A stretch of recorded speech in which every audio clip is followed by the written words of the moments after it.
Shalom Uvracha et bienvenue sur Torah de vie. Le mythe, l'histoire de la sortie d'Égypte constitue un archétype extrêmement puissant dans toute la culture mondiale.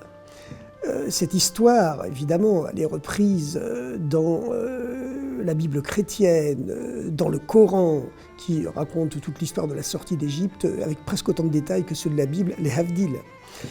Et évidemment, tout le monde se souvient du fameux film de Cécile B. DeMille au début des années 60, Les 10 commandements, avec des stars de renommée planétaire, Yul Brynner dans le rôle du pharaon Ramsès et le grand Charlton Heston qui interprète en toute lumière des projecteurs Moshe Rabbeinu, Moïse en personne. Cependant, ce qui échappe à la surface de l'écran, c'est le message secret, ce fameux code secret de la Torah qui est enfoui, qui est caché dans ces histoires miraculeuses. Et c'est ce que nous vous proposons de découvrir aujourd'hui. Vivre avec son temps, dit un jour un grand maître, c'est vivre avec l'enseignement de la paracha de la semaine.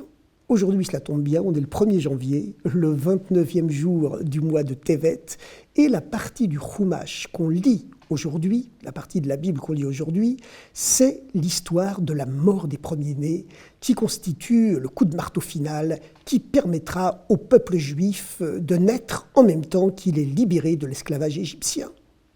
Que se passe-t-il à ce moment-là? On voit une scène curieuse entre Moïse et le pharaon. Moïse, vous savez, est le 7e maître, l'élu, puisque le proverbe juif dit que tous les 7e sont les élus, le premier ayant été Abraham, quelques siècles auparavant. Moïse vient trouver le pharaon et Moïse le prévient de l'imminence de l'arrivée de la 10e et la dernière plaie. Moïse lui dit, aux environs de minuit, Kechatzot halayla en hébreu, la mort descendra sur l'Égypte. Tout premier-né d'Égypte, du premier-né du pharaon, ton premier-né à toi, jusqu'au premier-né des prisonniers qui sont en train de gémir dans leur prison, jusqu'au premier-né des bêtes, des animaux, dans les fermes, tout premier-né d'Égypte mourra. Et une clameur s'élèvera dans ton pays, comme jamais il n'y en a eu. Et à ce moment-là, toi, le pharaon, tu céderas. On trouve quelque chose d'étonnant dans cet avertissement de Moïse. 9 plaies ont déjà eu lieu. Jamais Moïse ne s'est donné la peine de prévenir le pharaon de l'heure précise à laquelle la plaie surviendrait. La plaie de l'eau du Nil transformée en sang, la plaie des grenouilles, des sauterelles, des bêtes sauvages. Jamais Moïse ne s'est transformé, excusez-moi, entre guillemets, en chef de gare pour prévenir le pharaon de l'heure exacte à laquelle la plaie viendrait. Et là, il éprouve le besoin, mystérieusement, de le prévenir à laquelle la plaie viendra. Ce n'est pas n'importe quelle heure. Minuit, Kachatzot halayla, aux environs de minuit. Pourquoi n'a-t-il pas dit minuit précisément? Nos maîtres nous enseignent que c'est pour prévenir la mauvaise foi des magiciens égyptiens, car si eux-mêmes, les magiciens égyptiens, s'étaient trompés, ils avaient cru que c'était minuit 1 ou minuit moins 1, eh bien ils auraient pu arguer que Moïse, finalement, n'est pas maître du temps, il n'est pas exact dans ses prédictions, alors qu'en vérité, la faute aurait été sur eux, car évidemment, la plaie de Dieu serait venue à minuit pile. Mais les magiciens égyptiens auraient pu se tromper. Pour éviter tout quiproquo, Moïse, qui veut se mettre au diapason des hommes et de leurs erreurs possibles, prévient qu'elle arrivera aux environs de minuit. Mais en fait, il s'agit effectivement de minuit pile, pas une seconde de plus, pas une seconde de moins. Pourquoi Moïse prévient-il le pharaon que la plaie va venir à minuit? Quel rapport étrange existe-t-il entre l'instant de minuit précisément, cet instant qui sépare les deux moitiés de la nuit, et la mort des premiers-nés égyptiens, et la libération du peuple juif d'Égypte qui va en être consécutive? C'est la première question qu'on pose. Ensuite, on trouve que Moïse ne se tourne pas seulement vers le pharaon, mais avertit aussi le peuple juif, qu'on n'appelle pas encore les juifs à l'époque, on les appelle les enfants d'Israël. Et Moïse les prévient, attention, la mort va descendre sur l'Égypte à l'heure de minuit précisément. À eux, Moïse dit que c'est minuit pile. Il n'a pas à craindre leur mauvaise foi.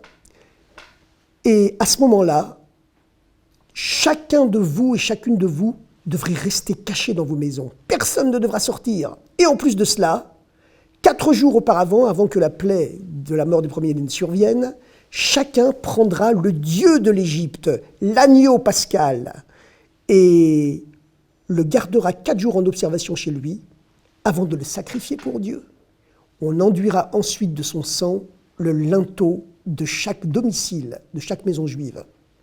En même temps, puisque nous serons libérés cette nuit-là, à partir de l'heure de minuit, chacun auparavant aura eu soin de circoncire ses enfants et de faire la circoncision à lui-même si l'assimilation de l'Égypte l'a empêché de le faire auparavant. Et vous mêlerez ces 2 sangs, le sang de vos propres circoncisions et le sang du sacrifice de l'agneau, du Dieu de l'Égypte, vous les mettrez sur le linteau de vos portes, et cela vous préservera de l'ange de la mort qui sautera au-dessus de vos maisons, au-dessus des maisons juives, et la mort ne frappera que les premiers-nés égyptiens. Encore une fois, on peut se poser une question. Dans les 9 plaies précédentes, les enfants d'Israël étaient miraculeusement protégés. Ils n'avaient jamais besoin de prendre aucune précaution, aucun signe pour se défendre des plaies. À l'époque où les ténèbres, la 9e plaie, terrassaient l'Égypte, eh bien, il est écrit clairement que pour tous les enfants d'Israël, la lumière éclairait leur demeure. Lorsque l'eau s'est transformée en sang, les Midrashim nous racontent qu'il suffisait qu'un Juif se mette à boire dans la même tasse qu'un Égyptien pour que du côté où buvait l'Égyptien, c'était du sang, du côté où buvait l'esclave hébreu, c'était de l'eau pure. Pourquoi d'un seul coup, la libération n'est plus gratuite? Pourquoi d'un seul coup, il faut faire un signe pour se protéger? Et pas n'importe quel signe. Enduire du sang mêlé de sa circoncision et du dieu de l'Égypte qu'on a préalablement sacrifié, l'agneau, qui pendant ce mois de Nissan, le premier mois du calendrier lunaire, du calendrier zodiacal, eh bien, c'est le dieu de l'Égypte, c'est l'agneau. Toute l'Égypte se prosterne devant un agneau qui signifie le premier signe du zodiaque, le signe du bélier, où toute la nature se prépare à se reconstituer. C'est donc le dieu de l'Égypte. Et c'est le sang de ce dieu de l'Égypte dont il faut enduire les linteaux des portes. Pourquoi toutes ces précautions? Pourquoi cet avertissement? Pourquoi minuit et pas autre chose? Il y a plusieurs réponses à cela. Premièrement, on trouve que dans les premières plaies, même celles qui coûtaient la vie des Égyptiens, eh bien, l'ange de la mort était limité dans sa façon de tuer les Égyptiens. Parfois, c'était par le sang, parfois par les bêtes sauvages, parfois par les sauterelles. Tandis que là, dans la mort des premiers-nés, on ne trouve aucune barrière à l'ange de la mort. Il peut frapper de toutes les façons possibles, il devient illimité. Comme sa force est décuplée, puisqu'il n'a plus aucune limite, les Hébreux, les enfants d'Israël, les esclaves juifs, ont besoin cette fois-ci de se protéger. Une explication plus profonde, c'est que les 9 premières plaies, en vérité, n'étaient pas des plaies destinées à châtier les Égyptiens, ce n'étaient pas des plaies de châtiment, de punition. C'était au contraire des plaies, entre guillemets, pédagogiques, faites pour faire prendre conscience aux Égyptiens qu'un Dieu au-dessus de la nature existe et qui est capable justement, par des plaies surnaturelles, de briser les lois de la nature que ce Dieu lui-même a créées.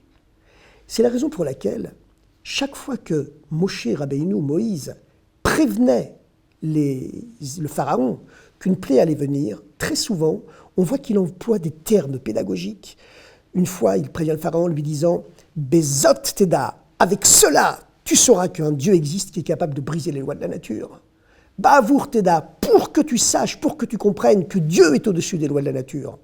À une troisième occasion, également, Leman teda, afin que tu comprennes. Les 9 premières plaies ne venaient pas pour punir, elles venaient pour apprendre au pharaon, et malheureusement il avait la tête et le cœur tellement endurcis qu'il n'y avait pas d'autre moyen, qu'un Dieu existe qui crée le monde à chaque seconde, dans le recréant à chaque seconde du néant à l'être, et que ce Dieu qui crée les lois de la gravitation, de la relativité, eh bien, il peut les modifier à son aise, car lui-même est au-dessus de ces lois qu'il a créées, et qu'il recrée en permanence du néant à l'être. Mais la 10e plaie, la mort des premiers-nés, à l'heure de minuit, elle ne vient pas pour apprendre quoi que ce soit aux Égyptiens. Les Égyptiens vont mourir, ils ne pourront plus rien comprendre. C'est uniquement une plaie de punition. À ce moment-là, le pharaon, qui est lui-même un grand initié qui connaît beaucoup de sciences occultes, le maître des sciences occultes, comme tous les grands prêtres égyptiens, le pharaon, cela fait tilt dans sa tête. Car la plaie à partir du moment où elle ne vient plus pour apprendre, mais elle vient uniquement pour punir, la plaie vise les Hébreux, les esclaves juifs, autant que les Égyptiens. Pourquoi ? Parce que les Juifs se trouvaient, dans leur exil d'Égypte, dans une situation d'assimilation qui leur donnait un style de vie quasiment schizophrénique. Les Juifs connaissaient Dieu. Ils savaient qui était Dieu. Ils savaient qu'un Dieu existe qui crée le monde du néant à l'être à chaque seconde et qui est capable de modifier à sa guise les lois de la nature que lui-même a créées. Ce que les Égyptiens, dans leur idolâtrie, ignoraient ou méprisaient. Les 9 premières plaies, qui visaient uniquement à apprendre aux hommes que Dieu existe et qu'il est au-delà des lois de la nature, les 9 premières plaies ne visaient pas les Juifs, qui possédaient ce savoir théorique. Malheureusement, dans la pratique, les Hébreux s'adonnaient à l'idolâtrie, comme les Égyptiens eux-mêmes. Théoriquement, ils savaient qu'un Dieu existe, mais ils pensaient que Dieu donne la vie au monde par l'intermédiaire des planètes, et donc ils vénéraient les planètes un peu comme des ministres qui sont des intermédiaires auxquels il faut apporter des offrandes pour être bien vus par le roi, pour se faire bien voir par tout le monde. Sur le plan théorique, les Hébreux, les esclaves juifs, étaient supérieurs aux Égyptiens. Ils avaient cette connaissance du Dieu au-dessus de la nature, le fameux tétragramme Yud-Keh-Vav-Keh. Et donc les 9 plaies ne les concernaient pas, puisqu'elles venaient pour apprendre ce qu'ils savaient déjà. Mais la 10e plaie, puisqu'elle vient pour punir, elle vient pour punir le péché grave de l'idolâtrie. Sur ce plan-là, sur le plan de l'action, de la pratique, les Juifs sont sur le même plan, ils se retrouvent sur le même plan que les Égyptiens, donc ils sont menacés par la plaie. C'est la raison pour laquelle Moïse est obligé d'employer un argument supérieur et de prévenir le Pharaon que la plaie viendra à minuit. À quelle heure viendra la plaie ? Parce que vous savez que chaque partie du temps et chaque heure du temps et du jour et de la nuit est placée en vérité sous l'influence d'une certaine force spirituelle. La première partie de la nuit, jusqu'à minuit, est placée sous l'influence de la sévérité divine, ce qu'on appelle en hébreu la Gévoura, la rigueur divine.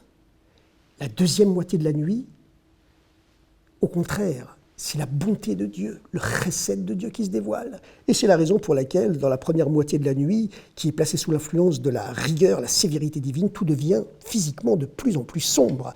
Alors que dans la deuxième moitié de la nuit, où brille au contraire la bonté de Dieu, à partir de minuit, tout devient de plus en plus clair. Or, ces 2 forces, la bonté et la rigueur, sont celles qui régissent tout l'ordre du cosmos, tout l'ordre des mondes spirituels et du monde matériel que Dieu a créé. Un homme pêche, il mérite sur lui, il attire sur lui, qu'il le veuille ou non, la sévérité divine. Un homme fait des bonnes actions, il attire sur lui la bonté divine. Toutes les relations entre Dieu et le monde qu'il a créé, et qu'il recrée sans cesse du néant à l'être, toutes les relations entre Dieu et notre monde sont basées sur l'équilibre de ces 2 forces, la bonté et la sévérité, le chesed, la bonté, et la gvoura, la rigueur. L'instant de minuit, c'est l'instant qui unit ces 2 forces opposées, la bonté et la sévérité, par lesquelles Dieu régit tout l'enchaînement des mondes. Cet instant de minuit, donc, est capable d'unir les 2 opposés parce qu'il est au-delà de l'équilibre normal entre la bonté et la sévérité, au-delà de la logique de la punition et de la récompense. Et c'est le message que Moïse transmet au Pharaon, en le prévenant que la plaie vient à minuit précisément. Minuit, c'est le dévoilement de l'essence de Dieu, qui est au-delà de tout concept de récompense et de punition, au-delà de toute logique, au-delà de l'équilibre qui régit l'enchaînement des mondes, de la bonté et de la rigueur. C'est à cet instant-là se dévoilera l'essence de l'amour de Dieu pour Israël, pour le peuple juif, qui est au-delà de toute logique. Et par conséquent, même si logiquement les Juifs ont péché, parce que bien qu'ils croient et qu'ils connaissent Dieu, ils pratiquent l'idolâtrie quand même, dans cette schizophrénie qui est devenue la leur, eh bien, malgré tout, les Juifs seront protégés, parce que l'essence de l'amour de Dieu pour Israël, qui est au-delà de toute logique humaine, et même de toute logique spirituelle, cette essence de l'amour de Dieu pour Israël va se dévoiler et libérer les Juifs d'Égypte, en n'apportant la mort que sur les premiers-nés de l'Égypte. Et c'est le secret du dévoilement de minuit, ce dévoilement de l'essence de l'amour de Dieu pour Israël, qui est au-delà de tout raisonnement et de toute logique. Mais alors, une autre question surgit. Dans ce cas-là, puisque les Juifs sont miraculeusement protégés par ce dévoilement de minuit, qui est l'instant où se dévoile l'essence de l'amour de Dieu pour Israël, capable d'unifier la bonté et la sévérité parce qu'il est au-delà des deux. Pourquoi les Hébreux, les esclaves juifs, ont-ils besoin de faire un signe sur leur porte, mêler sur le linteau de leur porte le sang de leur propre circoncision et le sang du Dieu de l'Égypte, le fameux agneau pascal? La raison, c'est que même si cette essence de l'amour de Dieu pour Israël existe toujours, brille en permanence, il peut être parfois caché par des nuages, un peu comme le soleil qui brille toujours, mais qui peut être parfois caché. Et pour que cette essence de l'amour de Dieu pour Israël se dévoile, un amour qui est au-delà de toute logique, eh bien, il fallait aussi que la loi, mesure pour mesure, se mette en place. C'est-à-dire que les Juifs, les esclaves juifs, fassent preuve d'un don, d'un sacrifice d'eux-mêmes pour Dieu, qui était au-delà également de toute mesure et de toute logique. Or, les Juifs étaient les esclaves des Égyptiens, qui avaient sur eux droit de vie et de mort depuis longtemps. Or, 4 jours avant cette fameuse plaie de minuit, Dieu, par Moïse et Aaron, a ordonné à chaque maître de maison juive de prendre le Dieu de l'Égypte, l'agneau, de l'enchaîner au pied de son lit, de le garder 4 jours en observation et de le sacrifier pour le vrai Dieu. Pendant ces 4 jours, et ces 4 jours qui correspondent aux 4 lettres du nom de Dieu, étaient véritablement conçus à cet effet, les Égyptiens avaient tout le temps de venir interroger les Juifs. Et ils le faisaient, ils rentraient dans les maisons juives en disant « Mais qu'est-ce qui se passe? Qu'est-ce que fait notre Dieu, l'agneau, attaché au pied de votre lit? Qu'est-ce que vous allez faire avec lui? Vous vous êtes convertis à l'idolâtrie complètement maintenant ?» Et les Juifs répondaient « Pas du tout. Nous allons sacrifier votre idole pour le vrai Dieu. » En agissant ainsi, les Juifs risquaient leur vie. Les Égyptiens exercèrent sur les Juifs un droit de vie et de mort depuis des années et des années. Il y aurait pu avoir un véritable génocide. Les Juifs faisaient donc d'eux-mêmes à Dieu au-delà de toute logique. Et la circoncision, puisque le sang de la circoncision devait être mêlé au sang de l'agneau pascal, c'est exactement le même cas, puisque la circoncision qu'on imprime dans la chair de l'enfant alors qu'il n'a que 8 jours témoigne d'un lien avec Dieu qui est au-delà de toute logique, puisque l'enfant, à l'âge de 8 jours, évidemment, ne possède aucune logique, mais que ce lien avec Dieu se grave au fond de sa chair de façon éternelle, au-delà de tout raisonnement. En plus du fait que nous savons que le chiffre 7 est le chiffre qui régit le cycle naturel du temps et du monde, tandis que le chiffre 8, justement, par opposition, c'est le chiffre qui est au-delà de la logique et de l'équilibre du monde. Et ce chiffre 8, c'est le chiffre de la circoncision qu'on fait justement le 8e jour. Donc c'est ce don d'eux-mêmes des Juifs, au-delà de toute logique, qui a réveillé l'essence de l'amour de Dieu pour Israël, qui lui aussi est au-delà de toute logique, au-delà de toute notion de punition et de récompense, de bonté, de sévérité. Par-delà, on peut dire le bien et le mal, mais qui exige quand même du peuple juif un don total d'eux-mêmes afin de se dévoiler. Nous vivons aujourd'hui une époque pré-messianique. Dieu a rendu au peuple juif la terre d'Israël par des miracles évidents. Et Dieu certainement attend aussi de nous, chacun à son niveau, un don de soi-même, au-delà de toute logique, qui permettra d'accueillir ce nouveau temps, cette nouvelle ère de paix, de spiritualité, ce dévoilement messianique que, en vérité, toute l'humanité attend.